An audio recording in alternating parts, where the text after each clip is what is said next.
चिदंबर भगवान जय। संत श्रेष्ठ द्वारकादास महाराज की जय। संत श्रेष्ठ राजा राम महाराज जय। सद्गुरु गंगा गिरी महाराज की जय। सद्गुरु नारायण गिरी महाराज की जय। सद्गुरु जोग महाराज की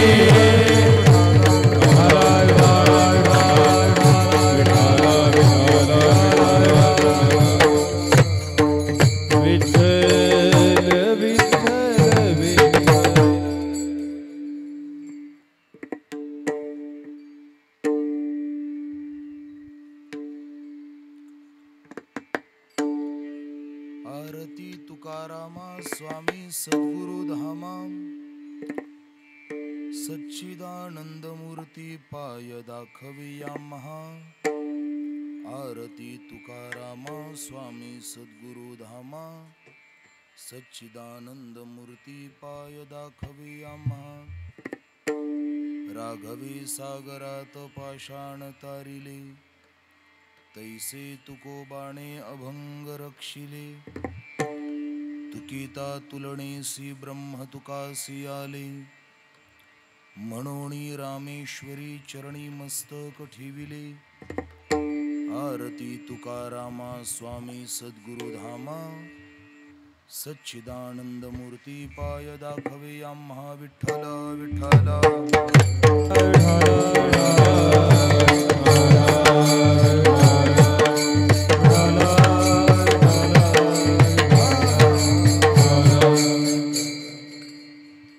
सद्गुरु तुकया ज्ञानदीपा। नमो सद्गुरु सच्चिदानंद रूपा।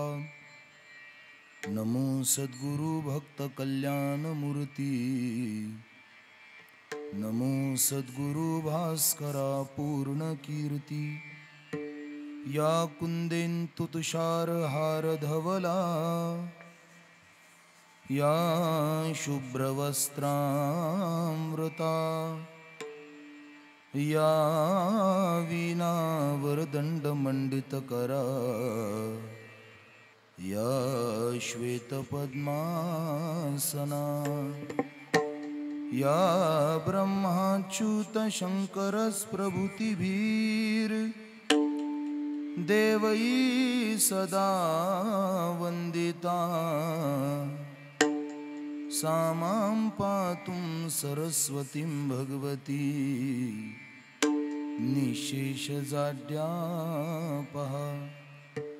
ओम देवराज्य सेव्यमाण पावनांद्रि पंकजं व्यालयत्न सूत्रमिन्दु शेखरं कृपाकरं।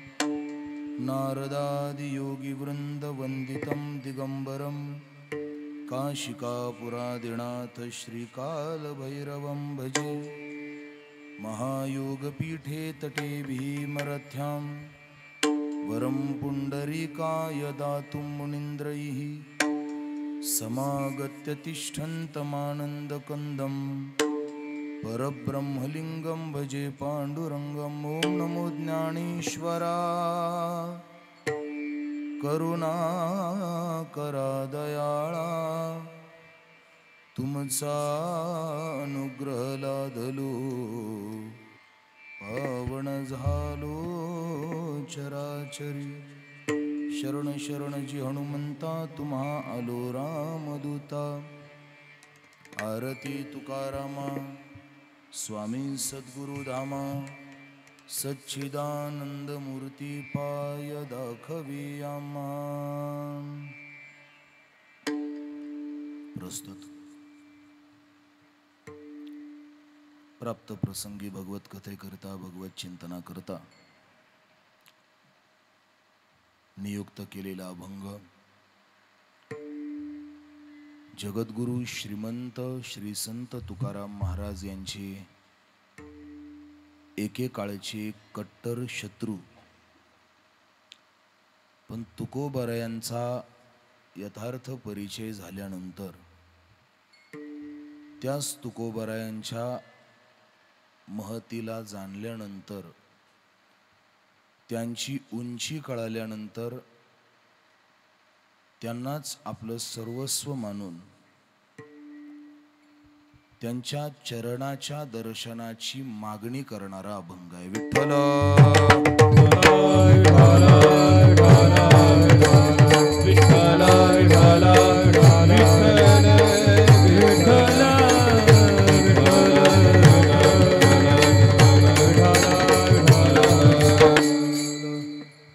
या अभंगाच्या संबंधाने काही अल्पस्वल्प चिंतन करण्यापूर्वी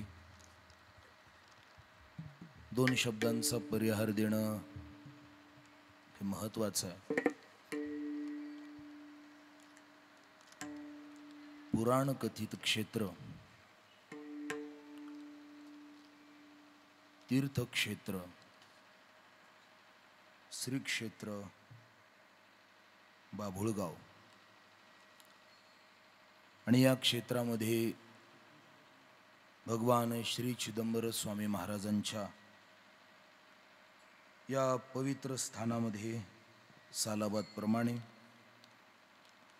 सुरू असलेला हा संतश्रेष्ठ राजाराम महाराज यांच्या 256वा हा जन्मोत्सव आणि त्या निमित्ताने सुरू असलेला हा अखंड हरिनाम सप्ताह आणि श्री चिदंबर महास्वामी चरित्र ग्रंथ पारायण सोहळा. ज्ञानोबाराय, तुकोबाराय, भगवान श्री गणेश, बजरंगबली, सद्गुरु श्री द्वारकादास महाराज योगीराज, सद्गुरु श्री गंगागिरीजी महाराज, सद्गुरु साईनाथ महाराज ब्रह्मलीन, सद्गुरु श्री नारायणगिरीजी महाराज तथा योगी सद्गुरु बुद्धनाथजी महाराज, परमपूजनीय प्रातस्मरणीय महंत गुरुवर्य रामानंदगिरीजी महाराज तथा सद्गुरु अंबेगड महाराज, सद्गुरु लक्ष्मणगिरी महाराज आणि भगवान श्री चिदंबर महास्वामी आणि संतश्रेष्ठ दास राजाराम महाराज यांच्या पवित्र आशीर्वादाने सुरू असलेला हा उत्सव तथा समस्त भक्त परिवार, चिदंबर देवस्थान, श्री क्षेत्र बाभुळगाव या सर्वांच्या अथक परिश्रमातून साकार झालेला हा उत्सव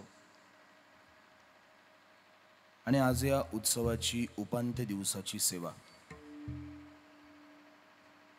नित्यनेम, त्या नित्यनेमामध्ये काकडा भजन, भगवान महास्वामी श्री चिदंबरजी भगवंताच्या पवित्र चरित्र ग्रंथाचं पारायण, ज्यांच्या कुशल नेतृत्वाने हे पारायण पार पडतंय परमपूजनीय आदरणीय पितृतुल्य गुरुवर्य केशवजी महाराज शिंदे आणि पूजनीय गुरुवर्य रामदासजी महाराज लोंढे यांच्या व्यासपीठ नेतृत्वाने हा उत्सव पार पडतोय. तथा ज्यांचं असणं हे आपल्या सर्वांसाठी भाग्याची गोष्ट आहे आणि ज्यांचं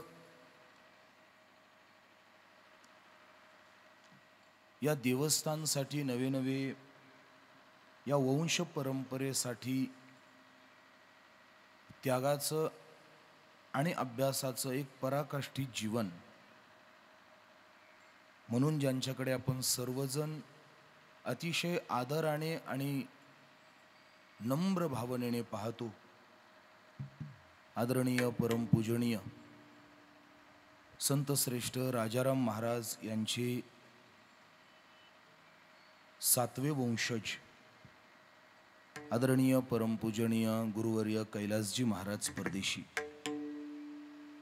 पूज्य श्री महाराजांच्या पवित्र आणि पावन उपस्थितीमध्ये आणि महाराजांच्याच पुढच्या परंपरेमध्ये ही शुद्ध परंपरा ज्या सात्विक आचरणाने सुरू आहे, आदरणीय परमपूजनीय गुरुवर्य शुभमजी महाराज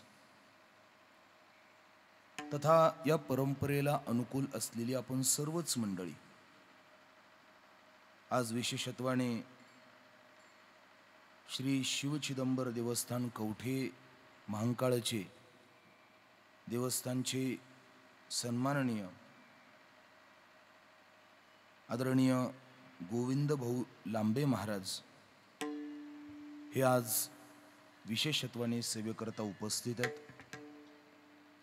तद्वत या कीर्तन सेवेला, या सप्ताहाला एक सुंदर आयाम देणारी सर्वच या उत्सवाच्या संबंधाने उपस्थित पवित्र व्यक्तिमत्व, त्यामध्ये ज्यांचं विशेष मार्गदर्शन या उत्सवामध्ये आपण सर्वजण नियोजनामध्ये पाहत आहात, आपल्या परिसराचं भूषण आणि वारकरी संप्रदायातील तरुण पिढीमधील एक आदर्श कीर्तनकार म्हणून ज्यांच्याकडे परिसर आपण सर्वजण पाहतो, आदरणीय परमपूजनीय गुरुवर्य अमोलजी महाराज गाढे, तथा आदरणीय परमपूजनीय आपल्या परिसराचं भूषण, युवक कीर्तनकारामध्ये ज्यांच्याकडेही तरुण कीर्तनाची परंपरा एक आदर्श म्हणून भविष्य पाहते, आदरणीय परमपूजनीय गुरुवर्य गणेशजी महाराज मोरे यांच्या रोजच्या दैनंदिन उपस्थितीमध्ये आणि मार्गदर्शनाने सुरू असलेला सप्ताह, ज्यांचं विशेष मार्गदर्शन या सप्ताहाला आहे, पण व्यस्ततेमुळे ज्यांची उपस्थिती आज प्राप्त नाही, परमपूजनीय आदरणीय आपल्या परिसराचं भूषण आणि स्वामी रामानंदगिरी महाराज यांच्या पट्टशिष्यांमध्ये ज्यांनी आपलं विशेषत्वाने मोठं नाव कमावलं, आदरणीय परमपूजनीय गुरुवर्य उत्तमजी महाराज गाढे,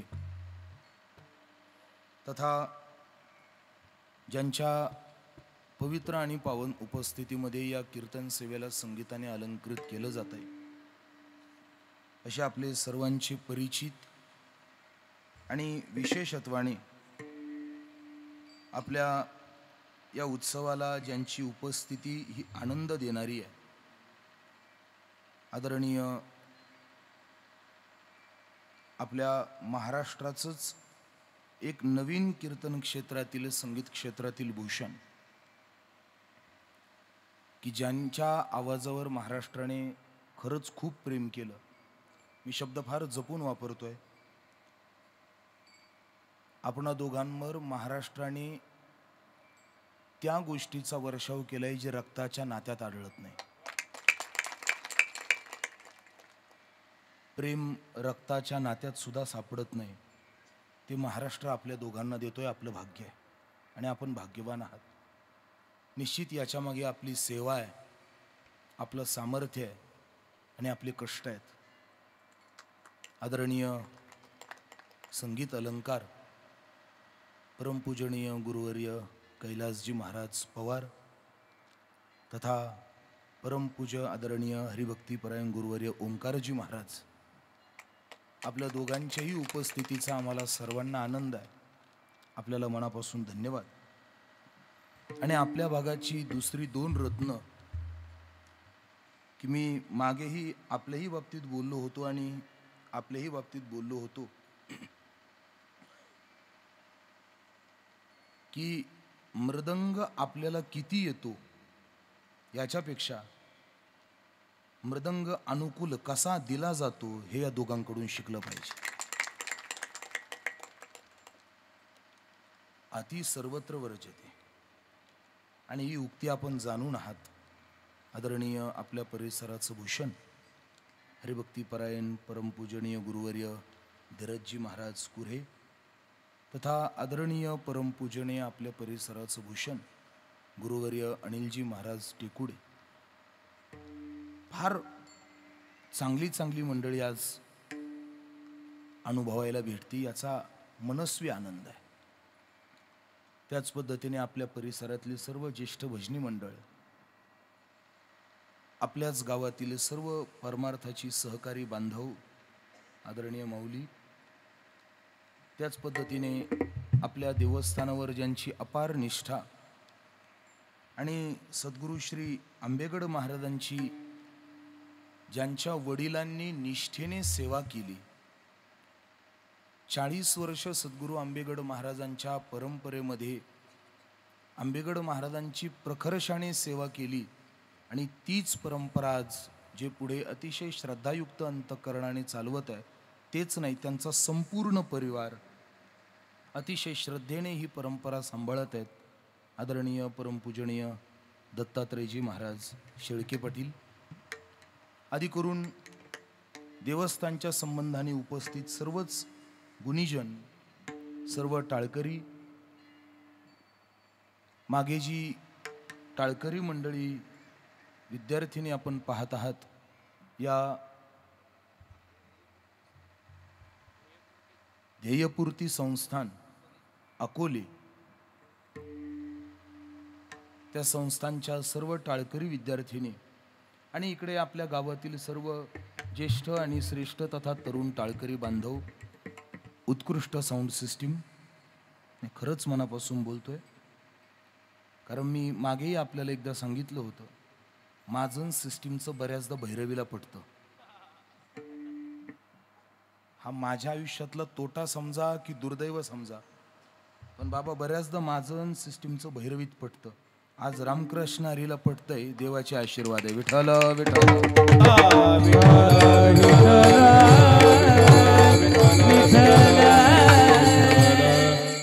दृकश्राव्याच्या माध्यमातून या कीर्तनाला दूरपर्यंत पोहोचवणारे सर्व सहकारी बांधव आणि आपण सर्व प्रभू प्रिय श्रोते सज्जन, आपल्या सर्वांचं हे श्रद्धास्थान आहे आणि विशेषत्वाने मला समाधान या गोष्टीचं आहे की मला वाटलं नव्हतं की मी फडणवीस होईल. मी का बोललो त्याचं कारण आहे, मी एकदा एका गावात गेल्यानंतर मी पुन्हा त्या गावात कधी येत नाही, मला कोणी बोलवत नाही. तुम्ही बोलवून मला तो दर्जा दिलाय. मला आता म्हणता येईल मला सांगायचं काय, फडकरी कीर्तनाची पद्धत असल्यामुळे बऱ्याचदा माझी पुनरावृत्ती होत नाही. हा माझा गेल्या अनेक वर्षापासूनचा अनुभव आहे. पण आदरणीय महाराजांनी पुन्हा एकदा सेवा देऊन माझ्यावरती अनंत उपकार केलेले आहेत. मी निश्चितच या संदर्भात आपला मनस्वी आभारी आहे. आणि ज्या अपेक्षेने आम्हाला आज आपण या ठिकाणी बोलावलंय, त्या अपेक्षेत 100% उतरू येणे माहिती नाही, पण आपल्यासाठी आश्चर्याचा आणि नाविन्याचा एक मुद्दा घेऊन आलोय, हे सुद्धा आपल्याला सांगेल. विठ्ठल विठ्ठल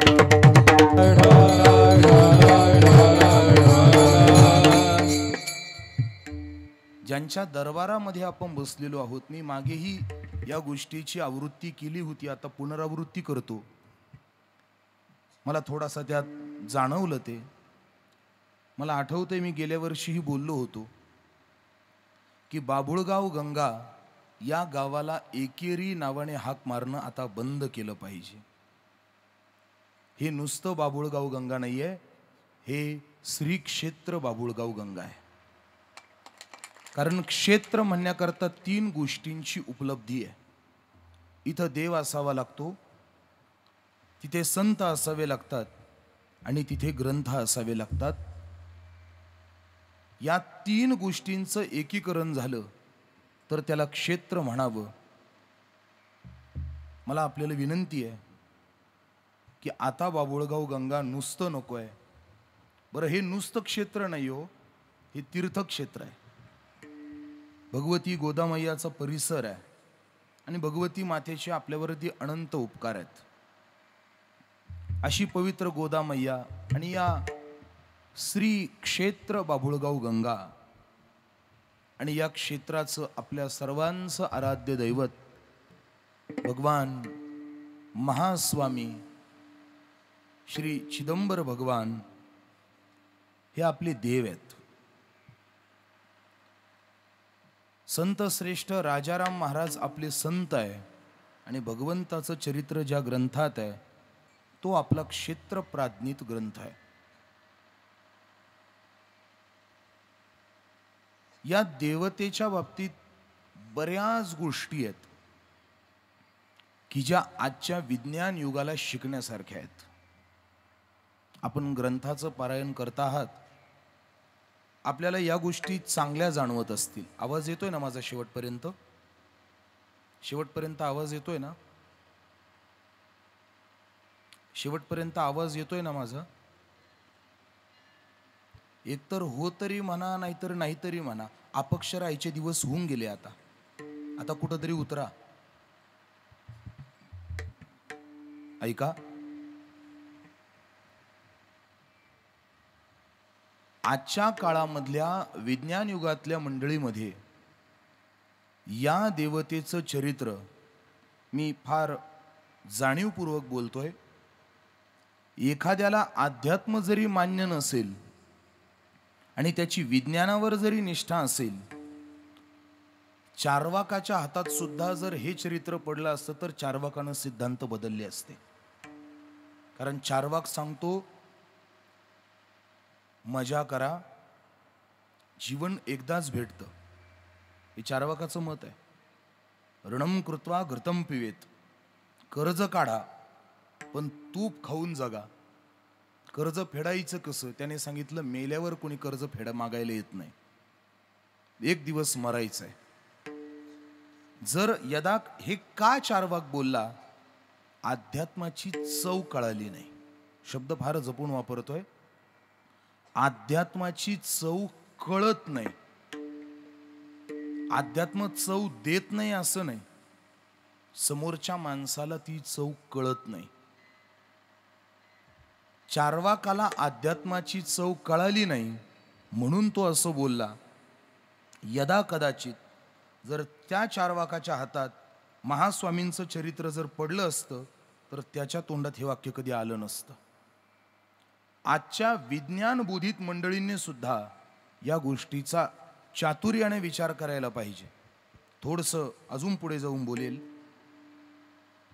आपल्या आई वडिलांच्या शब्दाला किती किंमत द्यावी हे स्वामींकडनं शिकायला मिळतं. या 2 पत्न्या ज्या स्वामींच्या आहेत ना, त्या विनाकारण नाहीये. ही फक्त वडिलांची आज्ञा आहे. महाराज समोर बसलेले आहेत. चरित्राचा सखोल अभ्यास करणारी दोन्ही माणसं माझ्या समोर आहेत. वेळ माझ्याकडे फार मोजका आहे. फक्त आपल्या वडिलांचा आदेश म्हणून स्वामींनी 2 विवाह केले, 2 पत्न्यांबरोबर विवाह केले. शिकवतंय स्वामींचं चरित्र. लहानपणी जरी माता गेली तरी वडिलांच्या शब्दाला टाळायचं नाही. मी त्रोटक स्पर्श करतोय. स्वामींची माता ही फार दिवस त्यांच्याबरोबर राहिल्या नाही. पितृचरित्र बरेच दिवस राहिलं आणि स्वामी असे अधिपती बनले की जे तत्वज्ञान आजच्या काळात लेवलायझेशन करून फिरवलं जातंय ना, दलित, दुःखी, त्यांच्यासाठी काहीतरी करा, त्यांच्यासाठी काहीतरी करा, जे आत्ता राजकीय मंडळींकडनं समाज अपेक्षा करतोय, हे स्वामींनी त्या काळी करून दाखवलंय. मी सांगेल, ही परंपरा फार जुनी आहे. मला आज फक्त ही परंपरा आपल्या समोर प्रस्तुत करायची आहे. मला बाकी काही आज जास्त बोलायचं नाही. ही परंपरा आहे आणि हीच परंपरा हळूहळू हळूहळू पुढे येत गेली. कारण ज्या कृती समाजाच्या सुखाला कारण आहेत, तुम्ही स्वामींचं चरित्र नीट पहा. पाण्याची टंचाई होती. आता हे जरा आजच्या काळातल्या मंडळींना या अडचणी आजच्या वाटतात. पाण्याची टंचाई ही काही आजची अडचण नाहीये. ही अडचण स्वामींच्याही काळात होती, ती त्यांनी दूर केली. आजच्या मंडळींनी शिकायचं बरं का याच्यातनं थोडंसं. ही आपली जबाबदारी आहे. स्वामींचं चरित्र म्हणजे नुसतं आपल्याला पारायण करण्यासाठी नाहीये. याच्यातनं काही मुद्दे आपल्याला घ्यायचे आहेत. त्यांनी ते केलं की जी आजची मंडळी करत नाहीयेत आणि जे आजच्या माणसांनी केलं पाहिजे. मी थोडंसं विज्ञानाधिष्ठित होऊन बोलतोय. थोडंसं आध्यात्मिक पीठिका थोडीशी बाजूला ठेवतोय मी. मला या गोष्टीची जाणीव आहे. पण का स्वीकारायचं? कारण ते एकदा स्वीकारलं की परत प्रश्न उद्भवणार नाही. आयुष्यात माणसं थांबतात का? प्रश्न येतात म्हणून. ज्याच्याकडे प्रश्न येत नाही तो माणूस थांबत नाही. पण एक सांगू, प्रश्न उद्भवणं सुद्धा जिवंतपणाचं लक्षण आहे. ज्याला प्रश्न उद्भवत नाही ते छांदोग्य त्याला मृत मानतं, तो मेल्यात जमाय. तद्बुद्ध्यांकाम जीवितम तार्किकम श्रुतम सर्वत सर्वत. 2 शब्द आहे, सर्वत सर्वत. ज्याला पावलो पावली, तंतू तंतूला, छांदोग्य तर फार बारीक बोललंय, ज्याच्या धमनी धमनीला प्रश्न स्पर्श करतो तो जिवंत आहे. विठाला विठाला विठाला विठाला विठाला. या प्रत्येक प्रश्नाचं उत्तर स्वामींच्या चरित्रात आहे. तुम्ही नीट पहा. पारायण म्हणजे नुसतं बोट फिरवणं नाहीये. एकदा कधीतरी वर्षभर हा ग्रंथ हाताळून पहा. मागच्या वर्षी जेव्हा आलो होतो तेव्हा या ग्रंथाचा मला परिचय नव्हता. मी त्यावेळी कबुलीही दिली होती. थोडं काही पूर्वाश्रमामध्ये जे अध्ययन केलंय त्या बळावर बोललो होतो. आता थोडंसं अध्ययन केलंय त्यामुळं पीठिकेची भाषा बदलतीये. अगदी त्याच परंपरेने राजाराम महाराज पुढे आलेत. सांगेल मी, एक छोटासा प्रश्न आपल्या समोर उपस्थित करतो. उपांत्य दिवसाची सेवा आहे. गेली 6 दिवस आपण थोडं थोडं थोडं थोडं का होईना राजाराम महाराजांचं चरित्र ऐकलेलं आहे, थोडं थोडं. आज मोठेपण मी प्रश्नाच्या निर्मितीवर आणून ठेवलंय. ज्याला प्रश्न निर्माण करता येतो त्याला मोठं म्हणतात, त्याला जिवंतपणा मानला जातो. एक छोटा प्रश्न आपल्या समोर मी उपस्थित करतो. विचार करा.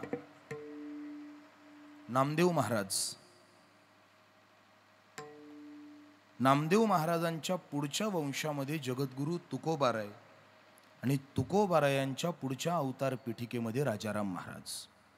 शृंखला सर्वांना माहिती आहे, मला ते बोलायचं नाहीये. मला एक प्रश्न आपल्या समोर ठेवायचा आहे, छोटासा प्रश्न. नामदेवरायांनंतर तुकोबाराय, तुकोबारायांनंतर राजाराम महाराज, ही परंपरा निर्माण का झाली? मुद्दा लक्ष देऊन ऐका बरं का, कीर्तन लक्ष देऊन ऐका. ही परंपरा निर्माण का झाली? तर संदिग्धतेने विचार केला तर अभ्यास उत्तर देईल. महाराज, नामदेव महाराजांची प्रतिज्ञा होती, शतकोटी तुझे गायीन किंवा रचीन अभंग. देव असता जाण शतकोटी अभंग पूर्ण. नामदेव असता जाण शतकोटी अभंग पूर्ण. नामदेव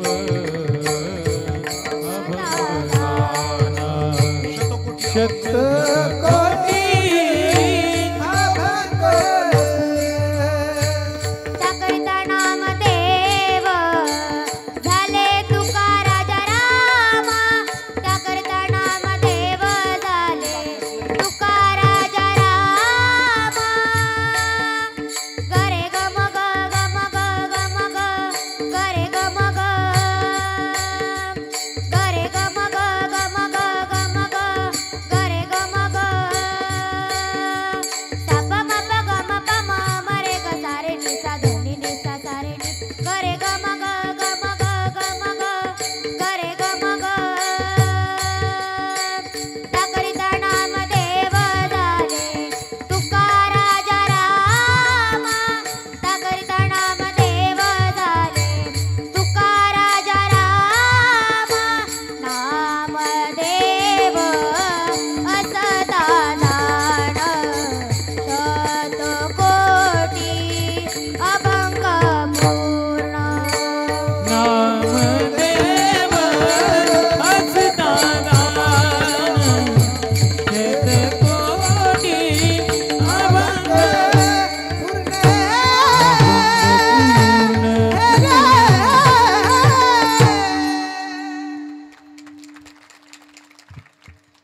नामदेव महाराजांना याची जाण होती. नामदेव असता जाण, शतकोटी अभंग पूर्ण. पण इथे माझा प्रश्न आहे, नामदेव महाराजांनी शतकोटी अभंग रचण्याची देवाच्या समोर प्रतिज्ञा केली. प्रश्न लक्षात घ्या बरं का, कीर्तन ऐकताना सगळे इकडे माझ्याकडे लक्ष द्या, बोलू नका, इकडे लक्ष द्या. मग मला आपल्याला विचारायचं आहे, नामदेव महाराजांनी अभंग का पूर्ण केले नाहीत? काय उत्तर आहे आपल्याकडे? चला थोडंसं प्रमाणांच्या आधारे चिंतनाकडे वळू. आयुष्याची मर्यादा आहे. तव श्वासाची मर्यादा, जे निश्चया ते न पाहू जात सर्वदा. महिपती महाराज बोलतात की श्वासाची नाम आयुष्याची मर्यादा आहे, त्यामुळे शेवटपर्यंत जाऊ शकत नाही. इथे फार मोठा प्रश्न आहे. श्वासाची मर्यादा कुणाला घातली आहे? नामदेव महाराजांना. पहा बरं का, गणित डोक्यात उतरतंय की नाही? बरं ठीक आहे, नामदेव महाराजांनी एका मर्यादित आयुष्याला थांबणं केलं. मग पुढे तुका अवतार नामयाचा तुकोबाराय झाले आणि तुकोबारायांना स्वप्नामध्ये येऊन देवाने सांगितलं, नामदेवरायांनी आणि देवाने सांगितलं की राहिलेलं काम तुम्ही पूर्ण करा. राहिलेलं काम पूर्ण करा असं तुकोबारायांना सांगितलं. मग तुकोबारायांनी जबाबदारी सुरू केली, दिली होती. देवाने स्वप्नामध्ये येऊन सांगितलं, तुकोबारायांनी अभंग लिहायला सुरुवात केली. प्रश्न असा आहे, मग जर तुकोबारायांनी अभंग लिहायला सुरुवात केली तर मग पूर्ण का झाले नाहीत? मग प्रश्न हा उद्भवतो, राजाराम महाराजांना परत तुकोबारायांना राजाराम महाराजांच्या रूपात येण्याची गरज काय? हा प्रश्न आहे बरं का, कीर्तनाचा हा प्रश्न आहे. राजाराम महाराज अवताराला का आले? आता राजाराम महाराज हे नामदेव महाराज आणि तुकोबारायांचं मिश्र चरित्र आहे. मला आठवते मी गेल्या वर्षी सगळं सांगितलं होतं. आता त्याची पुनरावृत्ती मला करायची नाही, मला फक्त या प्रश्नाला साथ घालायची. वेळ मोज काय. तुकोबाराय आणि तुकोबारायांच्या नंतर राजाराम महाराज का आले या प्रश्नावर कधी विचार केलाय? येण्याची गरज का पडली? त्यांनी सांगितलं, मी अगोदर तुकाराम होतो, आता राजाराम झालो. गरज काय पडली? मग शहाणा अभ्यासक उत्तर देईल की तुकोबाराय वैकुंठाला निघून गेले, ते तेवढ्याच दिवसाकरता आले होते. आणि थोडासा अभ्यासू, थोडा आजच्या काळातला जो ज्याने स्वतःचा नवीन पॅनल संप्रदायात उभा केलाय तो म्हणजे विद्रोही तुकाराम. हा निव्वळ बावळटपणा आहे बरं का. तुकाराम महाराज असले काही नव्हते. हे काय झालंय सध्याच्या काळात, आपली मतं कुणी ऐकत नाही, मग तुकोबारायाचं ऐकतात ना, मग आपली मतं तुकोबारायांच्या नावाखाली खपवायची. हे आत्तापासून चालू नाही. कालवोनी विष केला अमृताचा नाश, केला अमृताचा नाश, केला अमृताचा नाश. सालो मालो कालवोनी विष केला अमृताचा नाश, केला अमृताचा नाश, केला अमृताचा नाश. हे कालवोनी विष केला अमृताचा नाश, केला अमृताचा नाश, केला अमृताचा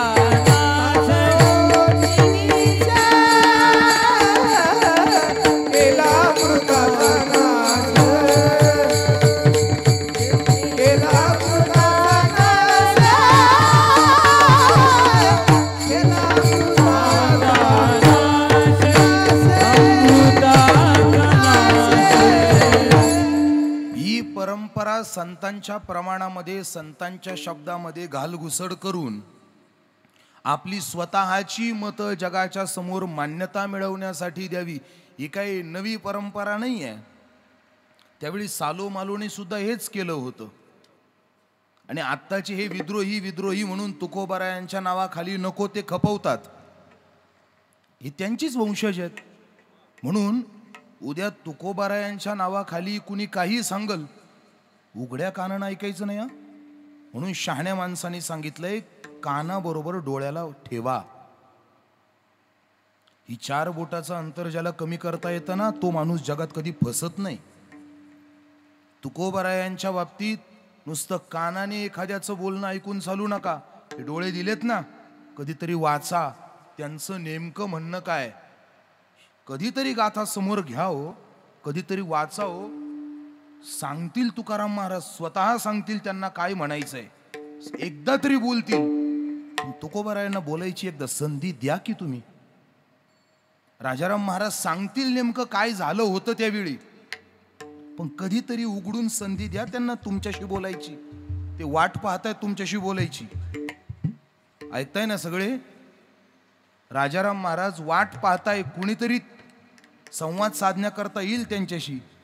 आतापर्यंत किती जण भेटायला गेलेत त्यांना, मंदिरात नाही गाथ्यात म्हणतोय मी. ते तिथं बोलण्याकरता वाट पाहताय तुमची आमची. किती जण वाट पाहायला गेलंय माहिती नाही. बीज होऊन गेली आता. बरेच एक दिवसाची प्रसिद्धी मिळवण्याकरता 364 दिवस थांबून राहिलेले जीवात्मे जागे झाले. वैकुंठाच्या ऐवजी खून केला त्यांनी. 364 दिवस ही लोक मेलेली असतात, एक दिवस जागे होतात बीजेच्या दिवशी. का? कारण त्यांचं त्याच दिवशी ऐकलं जातं. आणि माझं कायम सांगणं आहे, क्षमा मागून बोलतो बाबा, अशा माणसांना किंमतच देऊ नये आपण. कारण यांना तेच पाहिजे असतं, किंमत जी गाथ्याच्या व्यतिरिक्त कुणी देत नाही त्यांना. मग विचित्र बनवून मांडतात. मला सांगायचं काय, माझा विषय तो नाही, मुद्दा हा आहे, का राजाराम महाराजांना यावं लागलं याचा कधी विचार केलाय? मग शहाणी माणसं उत्तर देतील, व तुकोबारायांचं आयुष्य संपलं, ते वैकुंठाला गेले. नशीब गेले म्हणतात, पाठवले नाही. पण खरं सांगू, तुकोबाराय नामदेवरायांचे अवतार आहेत. नामदेवरायांना जे पूर्ण झालं नाही ते पूर्ण करण्याची जबाबदारी तुकोबारायांवरती आली. अर्धवट काम टाकून तुकोबाराय का गेले? आयुर्मर्यादा म्हणावी, साधी गोष्ट आहे. ज्यांच्या कीर्तनात मेलेलं मूल जिवंत होतं ते अजून 100-125 वर्ष राहू शकत नव्हते का? तुकोबारायांच्या मनात आलं असतं तर 100-125 वर्ष सहज राहिले असते ना. देवाने पाठवलेलं विमान त्यांना परत 100 वर्षांनी आलं नसतं का? असं काही आहे का? का थांबले नाही? थांबले का नाही? तुकोबारायांनी, हा फार मोठा मुद्दा आहे बरं का. भगवान श्रीकृष्णाला भगवान श्री शिवचिदंबर का बनावं लागलं आणि तुकाराम महाराजांना राजाराम का बनावं लागलं, याचं उत्तर सांगतोय मी तुम्हाला. लक्ष माझ्याकडे द्या. तुकोबाराय सदेह वैकुंठाला गेले. एक मुद्दा बोलू, हे कलीच्या काळा माझी अद्भुत वर्तविले. असं का? असं का झालं? तुकोबारायांना प्रकृतीचे नियम मोडण्याची हौस होती का? नाही, पण तरी मोडला. त्याला कारण आहे. तुकोबारायांच्या ठिकाणी एवढं काय विशेष होतं? मुद्दा लक्षात घ्या. तुकोबाराय ज्यावेळी अवताराच्या कार्याला सुरुवात केली त्यांनी, गाथा रचनाच्या, गाथा इंद्रायणीमध्ये बुडवली वगैरे, हा विषय फार त्रोटक आहे. तुकोबारायांना काही हे रंगवण्याची मुळातच गरज नव्हती. त्याची कारण मीमांसा वेगळी आहे. पण तुकोबारायांच्या कुळामध्ये तुकोबारायांचे पुत्र होते. पुत्र, त्यांचं नाव आहे नारायण महाराज. तुम्हाला माहिती आहे तुकोबारायांचे पुत्र नारायण महाराज म्हणजे कोण होते? मी काय सांगतोय, प्रश्न काय उपस्थित केला? तुकोबारायांना राजाराम महाराज बनून येण्याची गरज काय पडली? तुकोबाराय त्यांचे चिरंजीव नारायण महाराज. हे नारायण महाराज कोण होते माहिती आहे का? हे नारायण महाराज म्हणजे पहिले दुसरे कोणी नाही, प्रत्यक्ष ज्ञानोबाराय होते. ऐका बरं का, नीट लक्ष देऊन ऐका, वेळ कमी आहे माझ्याकडे. नारायण महाराज हे पहिले दुसरे कोणी नाही, खुद्द ज्ञानोबाराय होते. ज्ञानोबारायांच्या मनात ही इच्छा आली की माझ्या तुकोबारायाला एवढा त्रास होतोय, मग मी तुकोबारायाची सेवा केली पाहिजे, सहकार्य केलं पाहिजे. माझ्याकडून तुकोबारायांची सेवा घडावी ही इच्छा ज्ञानोबारायांच्या मनात आली आणि ज्ञानोबारायांनी तुकोबारायांच्याच वंशामध्ये नारायण महाराज म्हणून अवतार घेतला. पुढे ऐका, मुद्दा पुढे आहे. ज्ञानोबाराय माझ्या कुलामध्ये, माझ्या घरामध्ये माझ्या पुत्राच्या रूपानं प्रकट झाले. ही गोष्ट तुकोबारायांपासून फार काळ लपून राहिली नाही. लक्ष देऊन ऐका इतिहास. ज्ञानोबाराय माझ्या पुत्राच्या रूपानं प्रकट झाले आणि हेतू ज्यावेळी अभ्यासला त्यावेळी तुकोबारायांना कळालं की माझा पुत्र बनून त्यांना माझी काय सेवा करायची आहे. मला खरं खरं सांगा, तुकोबाराय ज्ञानोबारायांची सेवा स्वीकारतील? ते काय आपण आहे का? लोक पाय धुवायला आली केले पाय पुढं, ओवाळली आरती. थर्ड क्लास कामं जमत नाही, जमत नाही. तुकोबाराय होते ते. सोपं प्रकरण नाही तुकाराम महाराज म्हणजे. हे तुकाराम महाराज हे कधीही न उलगडणारं प्रकरण आहे, जे आतापर्यंत कधी कोणाच्या हाताला आलं नाही. ज्ञानोबारायांनी आपली सेवा करावी, द्वंद्व आहे तुकोबारायांकडे, द्वंद्व आहे. बुद्धीमध्ये गोंधळ झालाय. काय? अभंग अपुरे राहिलेत. लक्षात द्या बरं का, अभंग अपुरे राहिलेत आणि अभंग पूर्ण करण्याकरता अजून अवधी शिल्लक आहे. पण दुर्दैव, तुकोबाराय म्हणतात, माझं दुर्दैव काय, ज्ञानोबाराय माझ्या पोटी पुत्र बनून आलेत आणि माझी सेवा करण्याकरता ज्ञानोबाराय पुत्र बनून आले. जर त्यांनी माझी सेवा केली तर माझं सगळं पतन, सगळं शून्य होऊन जाईल, शिल्लक राहणार नाही. राहिलेलं काम परत करू. वेळ काढली नाही, संपर्क देवाला केलाय. तुकोबारायांचा संपर्क देवाला झालाय. देवा गणित अवघड करून टाकलंय. आता तुका म्हणे असो तुझे तूज मस्तकी, नाही ये लौकिकी आता मज वर्तणे. देवा हा तू घालून दिलेला जबाबदारीचा भार हा तुझा तुला लखलाव. हे मला जमणार नाही का? ज्ञानोबाराय माझी सेवेला. आता एक क्षण इथं थांबायचं नाही, तत्काळ व्यवस्था करा. प्रयाण प्रसंगी देवी विमान पाठविले. देवाने सांगितलं काळजी करू नका. पण तुकोबारायांनी विचारलं, निघायचंय. देव म्हणे नेतो इथपर्यंत ठीक आहे, पण राहिलेल्या कामाचं काय? ते म्हणे ते पुन्हा पाहू. ऐका बरं का, ते नंतर पाहू. काय करायचं ते नंतर करू, आता जमणार नाही. ज्ञानोबाराय माझ्या समोर येण्याच्या आत मला इथून घेऊन चला. देवानं विमान पाठवलं. तुकोबाराय वैकुंठाला गेले आणि मग वर देवाची चर्चा तुकोबारायांशी. याला संदर्भ देईल, आधार देईल मी, याला आधार देईल मी. वर देवाची तुकोबारायाची चर्चा. अहो तुम्हाला नामदेव महाराजांचं अर्धवट काम पूर्ण करायला सांगितलं होतं, परत आलात.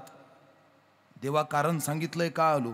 ज्ञानोबारायांकडून म्हणजे नारायण महाराजांकडून माझी सेवा करून घ्यायची नाही म्हणून आलोय. पण राहिलेलं काम करण्यासाठी काय करायचं?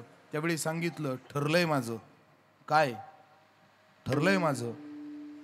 शोधलंय कुळ हरिसिंग महाराजांचं. हरिसिंग महाराजांचं पवित्र कुळ शोधलंय.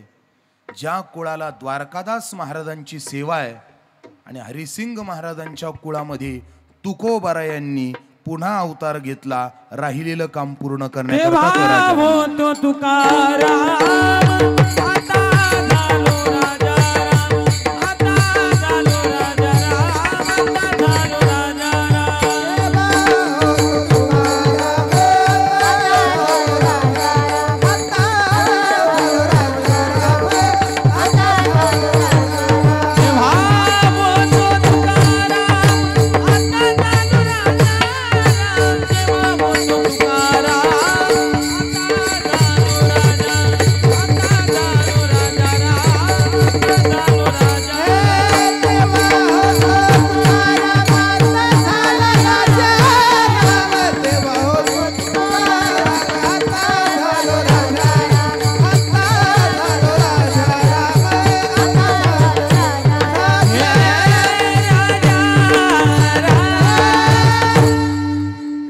सिद्धांत आहे हा.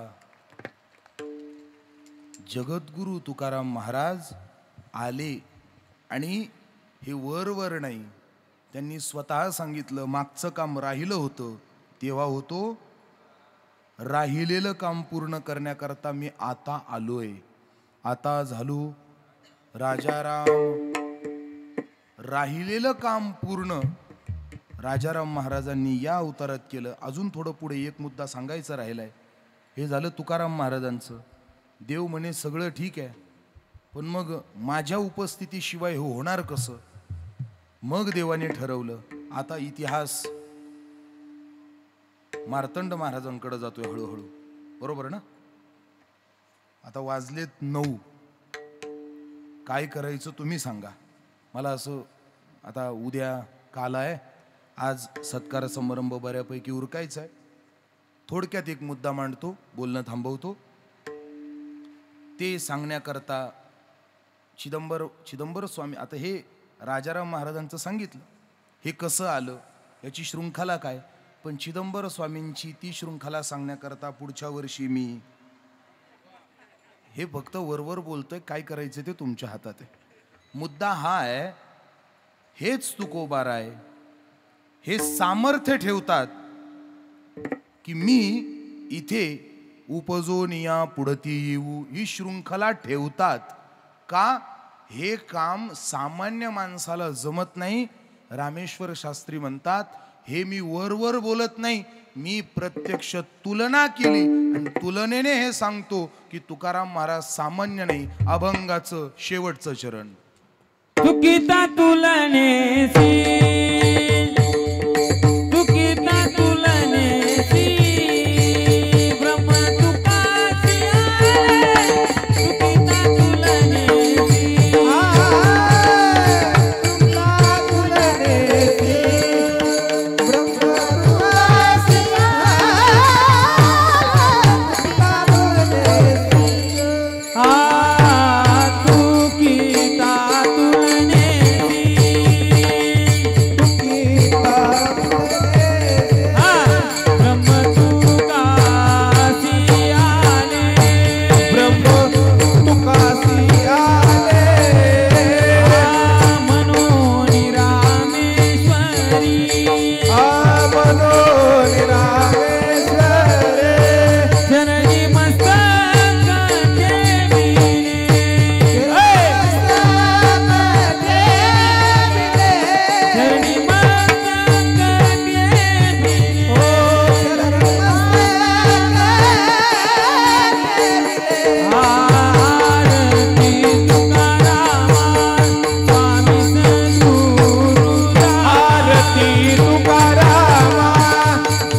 ऐनवेळी पकडणं इतकं सोपं नाही आहे. कौतुक आहे तुमचं. पण घड्याळ पाहिल्यानंतर शेवटच्या चरणावर उडी मारता येणं थोडंफार माझं पण आहे. तुकिता तुलनेसी ब्रह्म तुकासी आले. एवढं सामर्थ्य माणसाला. तुम्हाला जर मी म्हटलं की मी तुम्हाला आता गंगेत ढकलून देतो, तुम्ही 2 वर्षांनी परत जन्माला या, जमल? नाही जमणार. का? हे आपल्याला जमत नाही. हे तुकोबरायांना जमतं. रामेश्वर शास्त्री बोलतात हे सामान्य नाहीये, मी वर बोलत नाही, हे तुकोबरायांना जमतं. म्हणून ब्रह्म तुकासी आले. आणि हे वरपंग बोलत नाही, मी अभ्यासात्मक दृष्टीने बोलतोय. तुकिता तुलनेसी ब्रह्म तुकासी आले. आणि हे साक्षात ब्रह्म असल्यामुळे भनोणी रामेश्वरे चरणी मस्तक ठेविले. आणि हे जाणून मी ठेवले. कुणीतरी विचारलं काय बोलता महाराज? अहो जे देवाला जमल ते तुकोबरायांना जमल का? जमतय की. दुसरं चरण. राघवे सागरात राघवे सागरात राघवे सागरात राघवे सागरात हो पाषाण तारिणे हो पाषाण तारिणे पाषाण तारिणे पाषाण तारिणे हो कैसे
विठोबा रखुमाई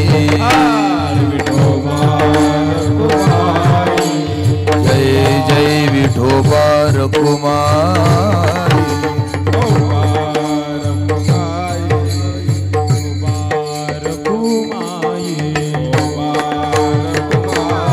हरि विठोबा रखुमाई विठोबा रखुमाई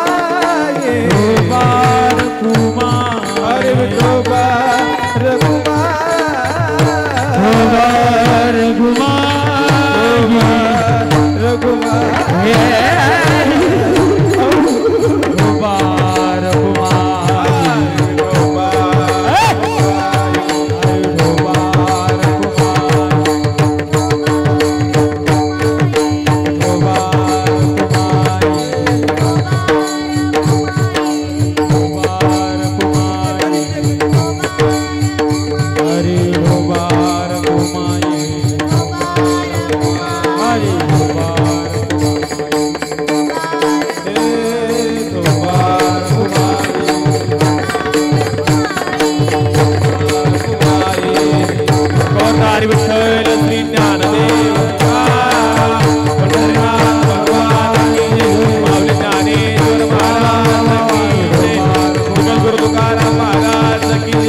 काय सामर्थ्य आहे तुकोबारायांचं, देवासारखं आहे का आहे.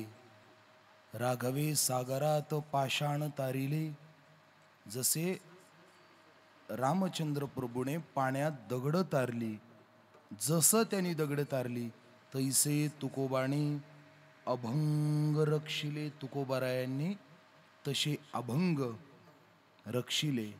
जळी दगडा सहित वया तारियेल्या तैशा तारियेल्या किंवा तारियेल्या तैशा लाह्या. मग अशा तुकोबारायांकडे रामेश्वर शास्त्री म्हणतात, एवढे मोठे आहेत, एवढे मोठे आहेत. अहो, ज्यांच्या चरणाशी सर्व थैवय विनंती करतात अशा तुकोबारायांकडे मागणी करतात. आरती तुकारामा, मोठे पण देतात त्यांना. तुकोबारायांचं वर्णन आर्ततेने बोलली गेली आहे म्हणून आरती. आरती तुकारामा, तुम्ही कोण आहात? स्वामी सद्गुरु धामा, प्रत्यक्ष सच्चिदानंद मूर्ती, तुम्ही तेच आहात ना. सच्चिदानंद रूपाय विश्वोत्पत्त्यादि हेतवे तापत्रय विनाशाय श्रीकृष्णाय वयम नमः. किंवा सच्चिदानंद घन पंढरीये परिपूर्ण कर ठेवून जगण वाट पाहे भक्ताची, तेच सच्चिदानंद मूर्ती. सगळा अभंग झाला. अभंगात मागणी फक्त एवढी आहे, पाय दाखवी. मागणी संतांकडे आहे. तुकोबाराय, तुम्ही एवढे श्रेष्ठ आहात. राजाराम महाराज, तुम्ही एवढे श्रेष्ठ आहात. आम्ही तुमच्याकडे बाकी काही मागत नाही. पाय दाखवी आम्हा. जसे देवाने तुम्हाला त्याचे पाय दाखवले, आतमध्ये जाऊन पहा. देवाने, स्वामी महाराजांनी राजाराम महाराजांना जसे चरण दाखवले, पाय दाखवले, तसे राजाराम महाराजांना आपण विनंती करू, पाय दाखवी आम्हा. आरती तुकारामा, स्वामी सद्गुरु धामा ज्ञानेश्वर माऊली ज्ञानेश्वर माऊली, हरे ज्ञानेश्वर माऊली, ज्ञानेश्वर माऊली, हरे ज्ञानेश्वर माऊली, हरे ज्ञानेश्वर माऊली, ज्ञानेश्वर माऊली, ज्ञानेश्वर विठ्ठल.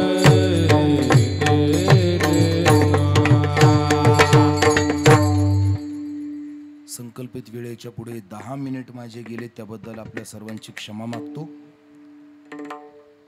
आपल्या या देवस्थानावरती आपल्या सर्वांच्या सहकार्याने सुरू असलेला हा उत्सव अतिशय थाटामाटामध्ये आणि ऐश्वर्य संपन्न वातावरणामध्ये संपन्न होतोय. थोडीशी सांप्रत काळातल्या आवाजाची दुर्बलता असल्यामुळे माझ्याकडनं सेवेमध्ये थोडंसं कमी जास्त होऊ शकतं. आवाज प्राप्त काळामध्ये थोडासा कमी मिळालाय, म्हणजे घासा बसलेला आहे. त्यामुळे थोडीशी विलंबितता आणि संदिग्धता, संथता होऊ शकते. पण ज्या पद्धतीने स्वामी महाराज बुद्धी देतील, राजाराम महाराज ज्या पद्धतीने बुद्धी देतील, त्या पद्धतीने या अभंगाच्या संबंधाने बोलण्याचा प्रयत्न केला. उत्सव फार आनंद देणार आहे. इथं आल्यानंतर जीवाला आल्हाद, आनंद विशेष निर्माण होतो, समाधान वाटतं, शिनभाग हलका होतो. आणि अशा या पवित्र वातावरणामध्ये आपल्या सर्वांचं सेवा करण्याचं आणि आपल्या सर्वांना या ठिकाणी सेवा करण्याचं जे भाग्य मिळतंय, हे निश्चित या संतांची आपल्यावरती कृपा आहे, द्वारकादास महाराजांची आपल्यावरती कृपा आहे, राजाराम महाराजांची आपल्यावरती कृपा आहे.